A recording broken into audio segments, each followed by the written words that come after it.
My name is Emma Ridley. I'm 29 years old and I live in Hilford, Vermont, a town where the leaves fall like clockwork every October, and the church bells still ring on the hour. Most people here know me, though they rarely say it out loud. They know my name at least, not for who I am now, but because of what it used to be tied to Ridley and Sons General Store. I own a small bookkeeping business now. Nothing flashy.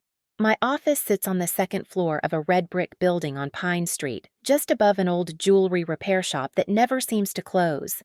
The rooms creak with every shift in temperature, and my desk is older than I am. But it's quiet. I get to work alone, and that's enough.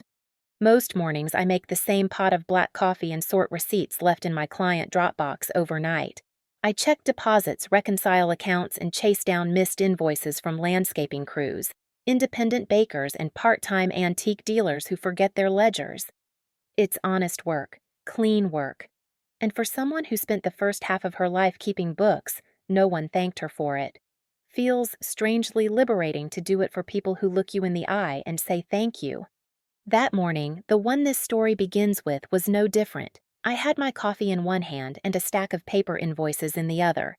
I'd just sat down at my desk, the one pressed beneath a wide window that overlooks the town square. You can still see the old sign hanging there if you look out to the left.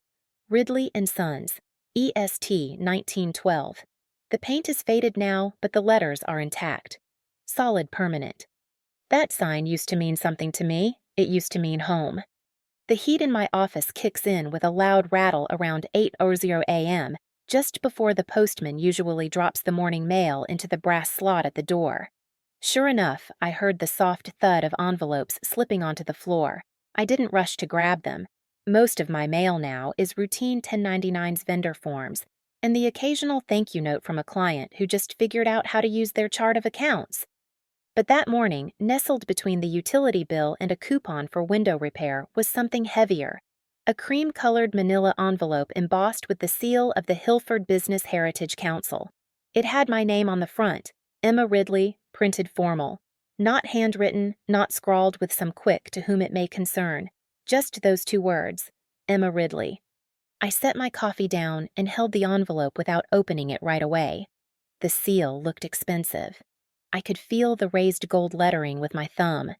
I knew what this was before I peeled it open. I could feel it in my chest, in that quiet thud that sits just beneath your breath when your body recognizes something before your mind catches up. I opened it anyway. Inside was an invitation, thick cardstock gold trim, a printed message from the Heritage Committee, inviting me. Inviting the Ridley family to attend a gala honoring local legacy businesses. An evening of gratitude and recognition for the families who built Hilford into what it is today. The Ridley name was printed in bold. My name was not. Beneath the event, details the invitation listed honorees and representatives from the Ridley General Co. It named my brother Connor. It named my parents Tom and Diane.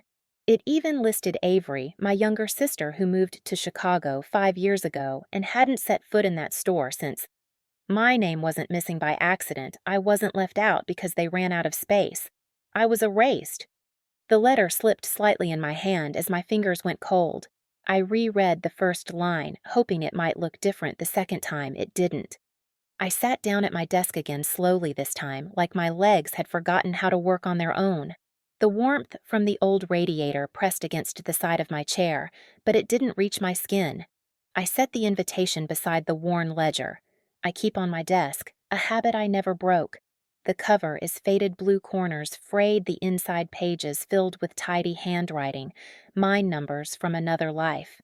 A life where I thought doing everything right would mean I mattered.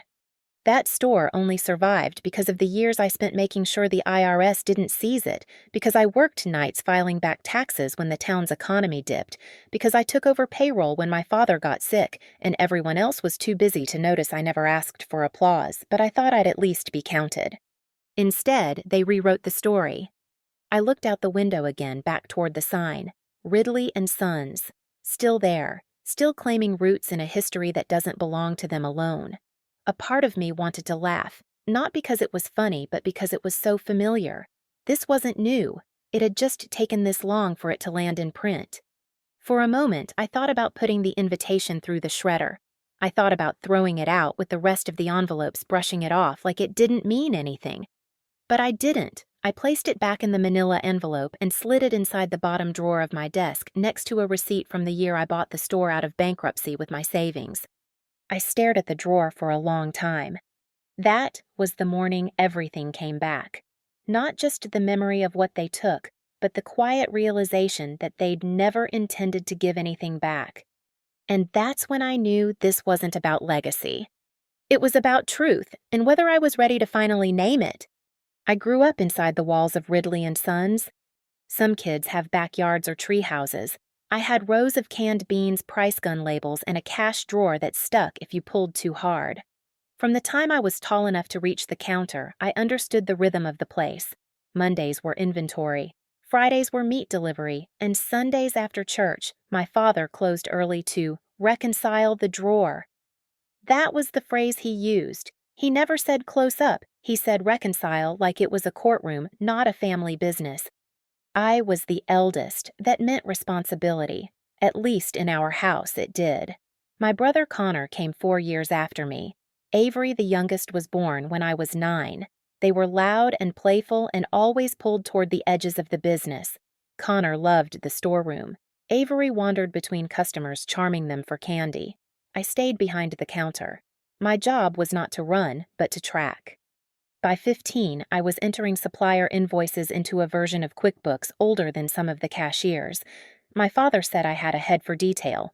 He meant it as a compliment, but the way he said it always sounded like a category, like I'd been shelved with the calculators and staplers useful but replaceable. There's a photo in an old frame on the break room wall still hanging the last time I walked through the back of the store. Connor's grinning, holding up a new Ridley & Sons branded hoodie. My father stands beside him, hand on his shoulder. Future owner, the caption reads, I remember taking the photo. I remember watching them laugh, watching my mother beam like it had already been decided. My name wasn't in the caption.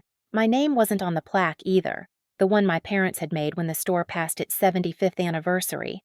It read, Founded 1912 by Charles Ridley, preserved by Tom Ridley, future secured by family. No mention of who balanced the books during the recession. No note about the person who stayed late every Friday, entering time cards and cleaning up inventory counts because no one else would. It's not that I expected glory. Not then, I just assumed that being essential meant you were part of the foundation. I didn't know I was just the scaffolding. My mother used to call me her little secretary. She said it with a smile, usually when customers asked who I was.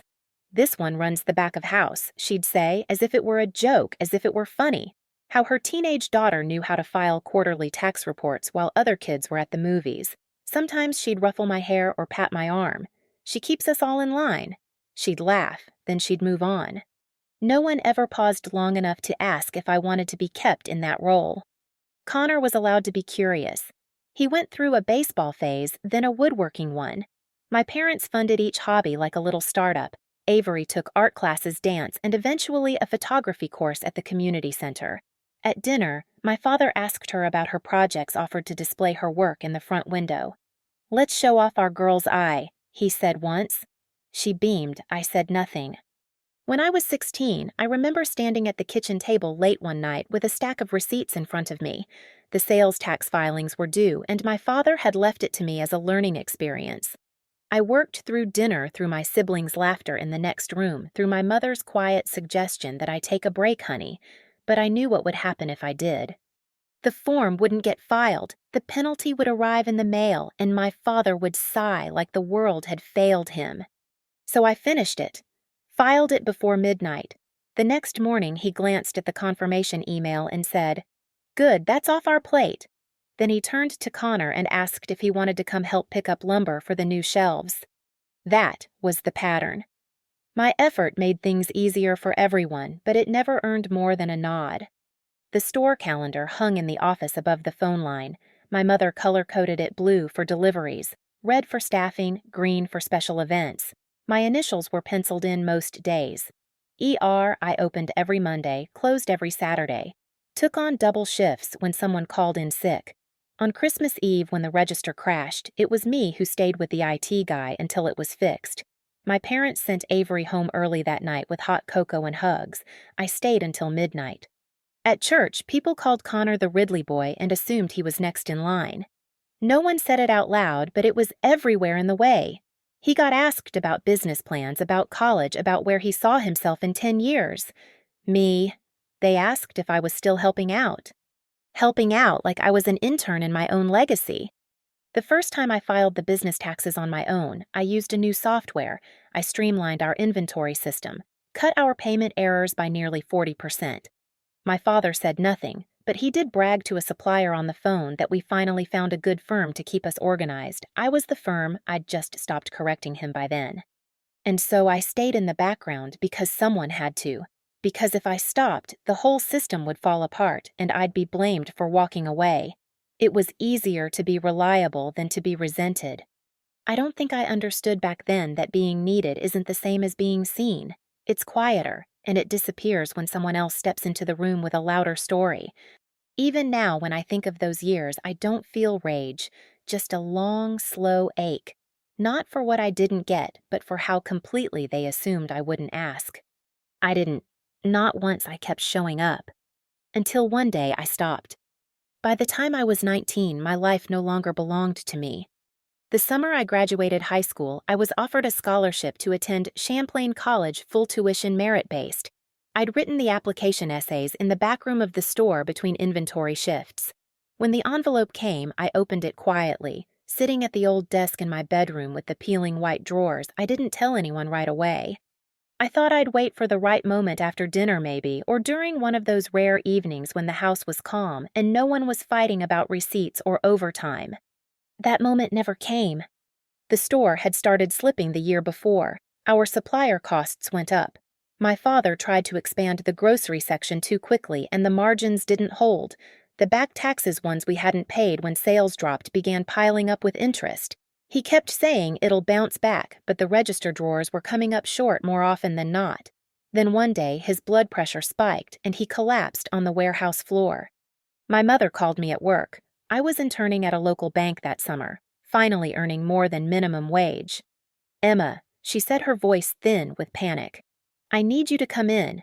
Your father can't manage things right now, and honestly, you're the only one who understands this stuff." I didn't hesitate. I went straight to the store and didn't leave until midnight.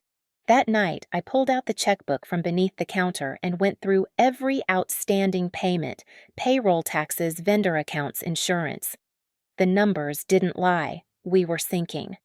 The next morning, I declined the scholarship. No one asked me why. No one even knew it existed.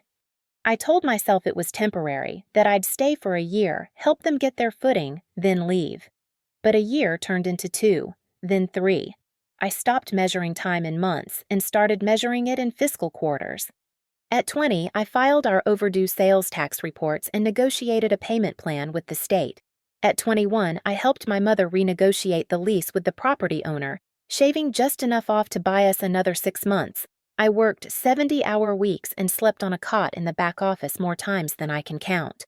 The store heat was inconsistent, so in winter I worked in gloves. In summer I opened the back door to let the stale air out. I did all of it unpaid. My parents said they couldn't afford to compensate me. Once we're steady again, my father promised, "We'll make this right," but right never came. The money started to return slowly, but the recognition didn't. Instead, I heard things like, "You're a lifesaver and you've always been the strong one, and I don't know what we'd do without you." They said it like I should be proud to carry it all. Connor and Avery were both gone by then. Connor moved to Portland to work for a friend's startup. Avery got a grant to study abroad. My parents sent her off with matching luggage and a camera. I stayed behind, filing vendor invoices and applying for another extension on the business license renewal. When they finally returned, it was like nothing had changed. Connor showed up with business cards and big ideas. "We need to modernize the brand," he said, standing in the front of the store like he'd been gone 2 weeks, not 4 years. "I've been thinking about adding a coffee counter or maybe a local food section." My father clapped him on the back like he'd walked on water. "Glad to have you back in the family business," he said. Avery took over the social media. She redesigned the logo. My mother praised her captions. "You have such an eye." She said, "It's exactly the touch we've been missing." I was still running payroll and paying the bills, but no one mentioned that part. At night, I'd sit at the calculator I'd used since high school, the same one with the flickering screen and the worn-down keys I kept using it out of habit. My fingers knew the rhythm of it, even if my mind was too tired to think clearly. Sometimes I'd run the numbers twice just to be sure. When you're tired, decimals blur and zeros vanish. Once I filed our quarterly taxes on my birthday, I didn't tell anyone I sat in the office alone, logged into the system, and made the payment. That night at dinner, no one said a word about my birthday. They were arguing about which supplier had underdelivered on produce. I remember sitting at the table, the light from the kitchen casting a yellow tint on the floor, the same worn linoleum I'd walked across since I was a child. My hands were sore from typing all day. My back stiff from hours hunched over paperwork. I kept waiting for someone to remember. They didn't. When I got up to leave the room, my mother looked up and said, "Could you check on the freezer stock before you go? We might need to reorder." I nodded. I checked the stock I reordered. That became the shape of my life. Reliable, predictable, quiet. I watched as the town began to associate Connor with the store. He was the public face. Now he gave interviews, stood in front of ribbon cuttings, smiled in local paper spreads. He wore the Ridley name like it was tailored for him. I stayed in the background, pressing keys and making sure the lights stayed on. When people said the Ridley kids, they meant Avery and Connor. I was the one who handled the books. I never asked for more, I just wanted to be acknowledged. But the thing is, when you give everything without asking for anything, they forget you ever gave at all. And once they forget, they start thinking they did it themselves. The Ridley Legacy Gala was held at the Hilford Museum of Trade and Local Commerce, a red brick building just past the courthouse with glass doors that never quite closed evenly. I'd walked past it hundreds of times, usually on my way to meet clients I'd never stepped inside until that night. The parking lot was already full when I arrived. Evening rain had glazed the pavement in soft reflections. The wind smelled like cold leaves and distant wood smoke. I pulled my coat tighter, stepped inside, and moved toward the check-in table. No one looked up right away. A young woman in a velvet blazer smiled eventually and said, "Last name I told her." She blinked, then scanned her list. "Ah, Emma Ridley." She handed me a name tag. It didn't say honoree just guest. Then she turned to greet the couple behind me. The main hall had been transformed. String lights hung from the rafters. There were white-draped tables, flower arrangements, and a small jazz trio playing near the front.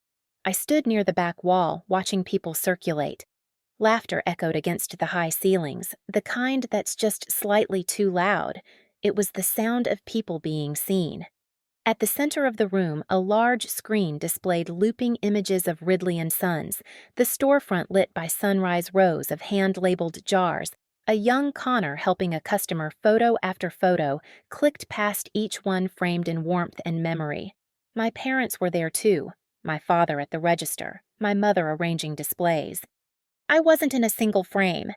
No birthday cakes in the back office, no holiday ledgers, no pictures of me reconciling inventory at 2:00 a.m., just clean, cheerful images of everyone else. The lights dimmed, a speaker took the stage. Tonight, we honor a family that has shaped Hilford's downtown identity for over a century. Ridley and Sons began as a humble storefront and grew into a cornerstone of this town. And now, thanks to a new generation, it has been reimagined for the future. Connor stepped up to the mic. He wore a pressed navy suit and the same practiced grin I'd seen in the local newspaper last fall. He thanked the community, the business council, and our parents. He spoke about grit innovation, the strength of small towns, and legacy built through love. I didn't move, I didn't breathe, I just stood there. When the applause ended, volunteers passed around glossy trifold brochures. Ridley General Co. Our Story. I flipped mine open. The list of company founders included Tom Ridley, Diane Ridley, and Connor Ridley. My name was not there. My throat tightened, but I said nothing. I turned the page. There it was again, under ownership. Ridley General LLC. 3 equal stakeholders. A footnote detailed the sale agreement and restructure date. I knew those numbers. I knew that date. It was the same week I'd helped finalize the quarterly taxes. the last quarter I ever worked on. There had been no meeting, no heads up, no thanks, just a silent exclusion notarized and filed. The gala continued without me. I set the brochure down and quietly walked to the far end of the museum. A hallway lined with old Hilford artifacts led to a side room titled Local Enterprise. Mounted along the walls were panels commemorating long-standing businesses. In the center, a display for Ridley & Sons had been installed just for the gala. It featured a black-and-white portrait of my grandfather and a plaque beneath it. The plaque read, "Family is a shared legacy. We don't just inherit a name, we build on it together. Tom Ridley." I stared at it for a long time. Then in a voice just above a whisper, I said, "Not mine." No one heard me, but the words still landed. I stepped back and looked around the room. There were pieces of our store under glass, an old receipt book, a branded apron, even one of the original hand-painted price signs. All things I'd touched. None of it had my name. I left the museum without speaking to anyone. Outside, the rain had started again, just a soft mist enough to turn the sidewalks slick and silvery. I walked slowly to my car, one step at a time, as if the ground might shift beneath me. When I got home, I sat at the kitchen table for hours without turning on the light. I thought about every year I'd spent building a business that now belonged to someone else. About every time I stayed quiet because I thought the work would speak for itself. About how they'd rewritten the story while I was still inside it and then locked the door behind me. There was no argument, no confrontation, just a quiet subtraction. I opened my laptop and sent a message to Rachel, my old accountant. She'd retired last year but still answered emails.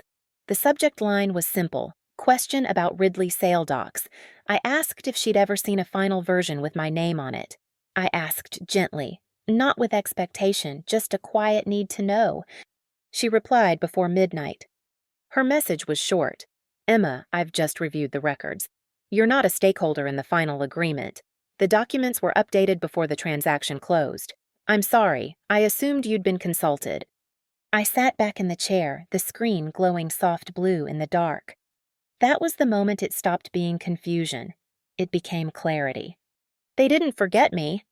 They removed me quietly, legally, completely. And I let them. Not because I didn't matter, but because I believed I did. And now I knew the truth. I closed the laptop, and I sat in the dark until the room stopped spinning. I didn't sleep the night of the gala. I didn't cry either. I didn't throw anything or pace the room or call anyone to vent. I just sat in the dark, letting the weight of it all settle into my chest like cold water rising inch by inch. At some point around 4:00 a.m., I turned on the desk lamp and opened the bottom drawer where I kept my old client files. Beneath the folders labeled with bakery names and contractors and part-time consultants was a large accordion file marked in black ink, Ridley. Archive, I hadn't touched it in years. I pulled it out, set it on the desk, and opened it. The first section held bank statements and QuickBooks backups. The next scanned receipts, payroll logs, and annual tax filings. There were printed PDFs of vendor contracts, lease amendments, insurance renewals, and personal notes I'd made for myself on the margins of invoices. It looked like clutter to most people, but to me, it was a paper memory, a record of the life I'd spent building a business I never really owned. I worked in silence for hours. I sorted documents by year, then by category. I labeled folders by fiscal quarters and attached sticky notes to anything that involved my direct intervention when I floated payroll with my own savings, when I reduced vendor costs through renegotiation, when I stayed up 3 nights recalculating sales tax penalties to file under a lower interest bracket. Every note had a date. Every receipt had my signature. Every spreadsheet had my initials at the bottom right corner. By mid-morning, the sky had gone gray. The heat clicked on with a sigh, and I wrapped myself in an old cardigan before starting again. That afternoon, I emailed Naomi. We hadn't talked much since college, but she was one of the few people I trusted. She'd gone to law school, built a quiet practice in town, and specialized in business tax and corporate structure. Her reply was short and warm. "Come by tomorrow, bring everything you have." I packed a box that night. On the outside, I wrote Ridley, proof in marker. I included my USB stick with all the digital files. QuickBooks logs, scanned emails, draft letters, and backups of every major financial transaction I had ever touched. The next day, I walked into Naomi's office and placed the box on her desk. She looked at it, then at me, and said, "Let's get to work." We didn't talk about the gala. We didn't talk about family. She opened the lid and started sorting with me. Sheet by sheet, line by line. We built a timeline of contribution. Emma Ridley, unpaid operational manager, financial consultant, crisis negotiator, and silent investor. There were pages with handwritten notes from my father emails with instructions to run this by Emma, or have Emma take a look first, but nothing official. Nothing filed with the state, nothing that held legal weight. Until I found it. It was buried inside an unlabeled folder wedged between property tax forms and utility bills from 2018, a scanned memo on store letterhead dated 5 years ago. It was a single paragraph typed by my father, most likely intended for our accountant. At the time, I remembered him writing it vaguely. I had been in the next room closing the till. The memo read, "To whom it may concern effective Q4 of 2018, Emma Ridley holds 35% equity in Ridley & Sons General Store based on her accrued labor financial support and operational oversight. She's earned it, TR." That last line, "she's earned it." It stopped me. I sat back in Naomi's office chair and stared at the screen. There was a silence that wrapped around me, not painful, not heavy, just quiet, as if time had paused for a breath. He knew. He knew, and he'd put it in writing. No one filed it, no one honored it, but for one moment, my father saw it and said it. I printed the memo and slid it into a clear sleeve. Naomi looked at me. "This helps," she said softly. "It's not enough to undo a sale, but it supports a claim. It proves awareness intent. It means your name wasn't missing by accident." I nodded, still watching the page. I wasn't planning to file a lawsuit. I didn't want their money or their apology. What I wanted, what I needed, was to make the truth solid, to take every hidden line, every shadowed figure, and bring it into the light. So I kept working. Over the next few weeks, I rebuilt a full record. Contributions by hour, financial inputs, project ownership, key decisions logged and time-stamped. Naomi helped me organize it into a formal report, a legal narrative backed by data. On the cover of the file, I placed the printed memo from my father. I labeled it Emma Ridley, Undisclosed Contributions 2012-2020. It was not a weapon. It was a mirror. And when I looked at it, I didn't see a victim.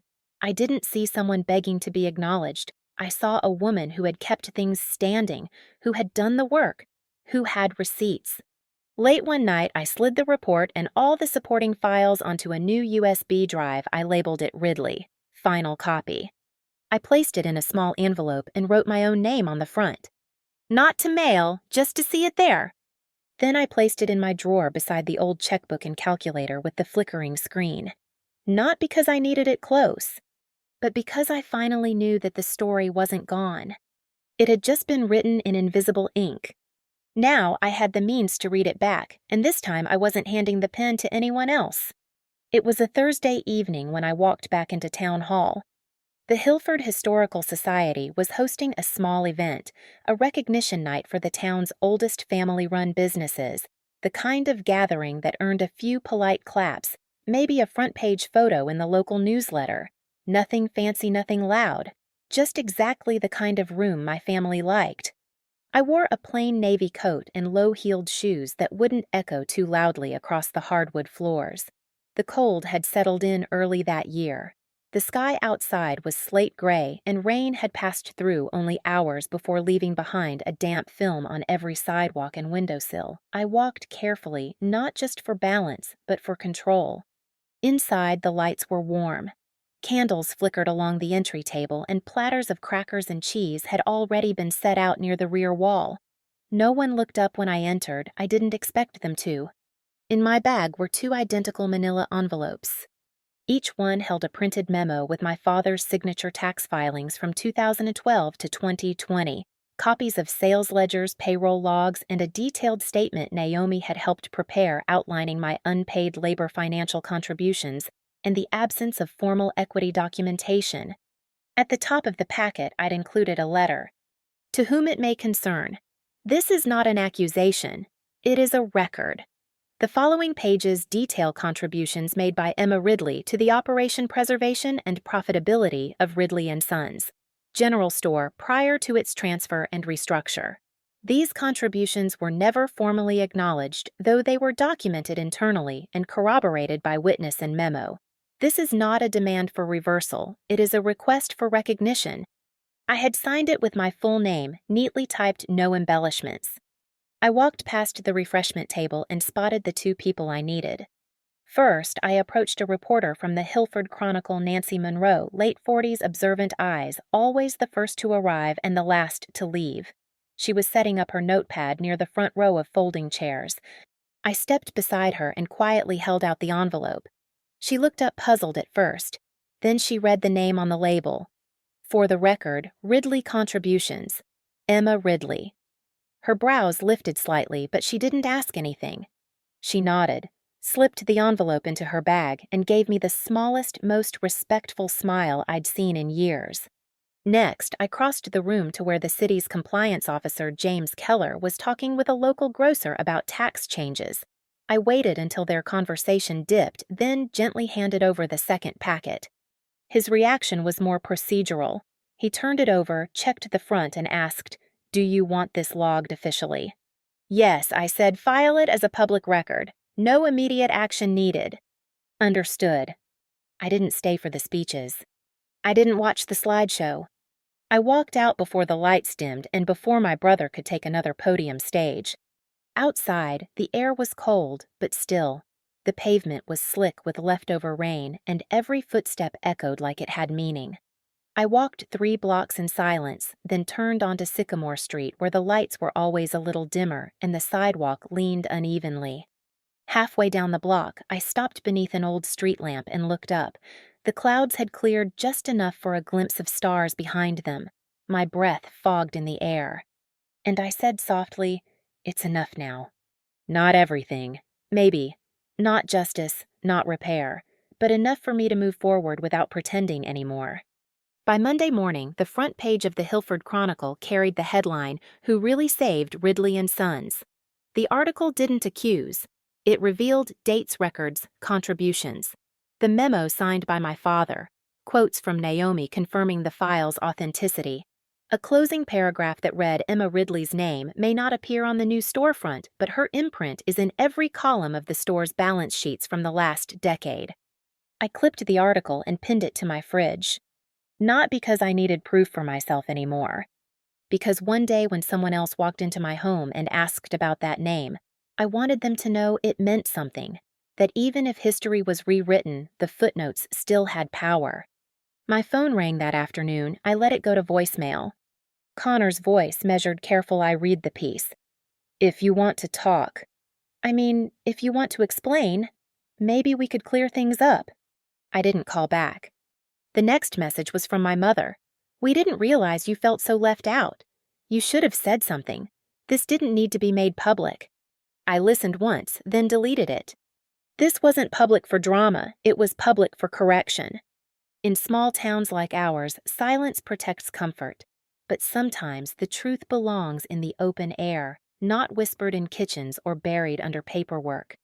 Later that week, I filed a formal request with the town auditor's office asking for a post-sale compliance review of Ridley General Co. I didn't expect the findings to change anything, but I knew it would make them look again. At the documents, at the decisions, at what had been brushed aside to create a cleaner story. I didn't file a lawsuit. I didn't call a press conference. I let the pages speak. Truth doesn't always need to shout. Sometimes it just needs to be placed quietly, firmly into someone else's hands and left there. I had done that. And now I could breathe. The Ridley General Co. sign hangs above the storefront, now sleek modern painted in matte navy with white block letters. The old script is gone, so is the word Sons. The windows are cleaner than they used to be. The shelves are labeled in uniform font. They sell eco-friendly tote bags now, and someone set up a neat rack of herbal teas near the counter where my father used to stand. I walk past it some days on my way to work. I don't stop often, but I don't avoid it either. It's been nearly a year since the Chronicle article ran. Long enough for people to move on, but not long enough for the story to be fully forgotten. Some folks still glance at me when I pass. Not with judgment, just with something quiet in their eyes, like they're remembering a name they haven't said in a while. I opened my new office in March. It's just 2 rooms above a hardware store on the east side of town. No plaque, no ribbon cutting, just a clean desk, a filing cabinet, and a small waiting area with a second-hand chair. I refinished myself. The work is simple, but it matters. Most of my clients are women, first-time freelancers, small business owners, people who never had anyone walk them through a balance sheet without judgment. I sit with them, not across from them. We review receipts, build budgets, clean up records, we write things down, we talk through the things they've been told they're not good at. And I tell them again and again, it's not about being good, it's about being honest. Naomi co-leads our mentorship sessions now. We host them twice a month in the community center. She handles the legal basics. I cover financial literacy. We've had teenagers, retirees, single mothers, and one woman who wanted to finally open a ceramics shop at age 63. Last week, a student, Samantha 21, bright-eyed and sharp, lingered after the session. She'd asked about entity types, and I'd walked her through LLC structures. As we packed up, she looked at me and asked, "Were you ever part of Ridley and Sons?" My grandmother used to talk about the old store. She said someone named Emma ran everything behind the scenes. I paused, then smiled. For a while, I said, "Yeah, I was." She nodded like she already knew. When she left, I turned off the lights and stood in the middle of the room for a minute, letting the quiet settle. On the wall near the door hangs our mentorship certificate, Women in Numbers, founded by Emma Ridley and Naomi Carter. We framed the first one ourselves. Above my desk is a tiny shadow box. Inside, it is a folded receipt. The first paid consultation I did under my own name. I charged $35. The woman cried when I helped her balance her books for the first time in 5 years. That means more to me than any plaque ever could. Connor sent one email after the article came out. It was short, defensive, but still trying to sound conciliatory. "I didn't know you'd felt that way." He wrote, "You could have said something earlier. If you ever want to clear the air, let me know." I didn't reply.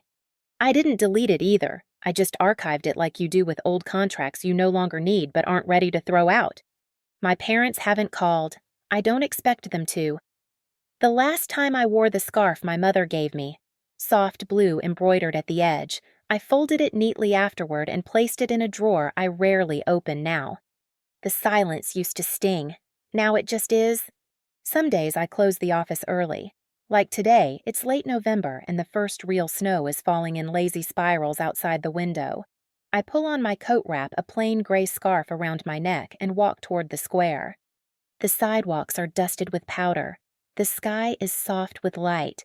Everything feels quiet, like the whole town is holding its breath. I pass the co-op. I pause this time. Inside, the lights are warm. I open the door and walk in, letting the scent of pine cleaner and tea drift toward me.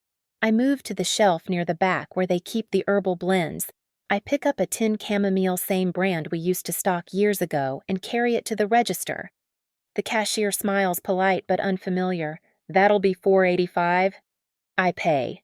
She hands me a printed receipt. "Have a good night." "You too," I say. Outside, I tuck the receipt into my coat pocket and walk toward home. The air is crisp but not biting, just cold enough to keep your steps steady. I don't feel triumphant. I don't feel vindicated. I just feel finished. And that's enough. Because this life I'm building now, it's made with care, not permission. It's stitched together with work that's acknowledged people who show up and choices I made without asking anyone to validate them. I still carry the Ridley name, but I don't carry the burden anymore. If you've ever been erased quietly, efficiently, without a scene, this part is for you. I don't need to retell what happened. You already know the shape of it. Maybe yours didn't look like a store or a contract or a family name on paper. Maybe it was a voice that never called you back, a chair that stayed empty at the table, a decision made without your input but built on your labor. Erasure isn't always loud. Sometimes it arrives wrapped in politeness, delivered with a smile. Sometimes it's a gala you weren't invited to but helped pay for. Sometimes it's your name missing from a plaque or a story retold as if you were never in the room. What I want to say is this: what you gave still matters, even if no one thanks you, even if they rewrite the history. What's yours can still be true, even if they never say your name. There is a difference between legacy and truth. One is shaped to be remembered. The other simply exists. Quiet, undeniable. I used to think justice would look like a formal apology, a revised document, someone handing me back what I was owed, but now I know it doesn't always arrive like that. Sometimes justice is knowing exactly what happened and having the proof in your hands, not to use as a weapon, but to remind yourself you weren't imagining it. Sometimes it's a breath on a cold night as you walk home with tea in your coat pocket, feeling light instead of angry. Sometimes it's letting go of the version of yourself that waited for acknowledgement. I don't need the old sign to carry my name anymore. It's there in other ways. Now in the notebook I open every morning in the mentoring sessions where young women learn to track their worth in numbers. They understand in the framed receipt of my first client who said, "I didn't know someone like me could do this." My office window faces west, around 4:30 in winter. The sun floods the room in a gold that lasts just 5 minutes. I stop and watch it when I can. It reminds me that some things are brief but still beautiful, like recognition, like understanding. There's a line I wrote in the back of my notebook not long ago. I wasn't planning to share it, but maybe someone else needs it. 000 paid in full. It doesn't mean nothing was lost. It means I don't owe them my silence anymore. I don't owe them my story. I get to spend it how I choose. If you've been erased, you're not alone. You still exist. Your work still counts. Your story is still valid, even if no one else claims it. Speak it or don't. File it away or frame it. Burn it or print it in gold. Whatever you do, let it be yours again. That's what healing can look like. Not loud, just real, just yours. Emma's story reminds us that not all battles are fought in courtrooms or family dinners. Some are faced alone, late at night, surrounded by receipts, memories, and silence. She was never the one celebrated, but she was the one who kept everything standing. Through quiet persistence, she reclaimed what couldn't be stolen: her truth, her value, and her voice. She didn't seek revenge, she sought clarity, and she found it not by shouting, but by standing still and letting the facts speak. If you've ever felt unseen, unheard, or quietly written out of your own life, know this: you are not invisible, you are the proof. Thank you for listening. If this story spoke to you, leave a comment, share your experience, or follow for more powerful journeys like this one. Your story matters too.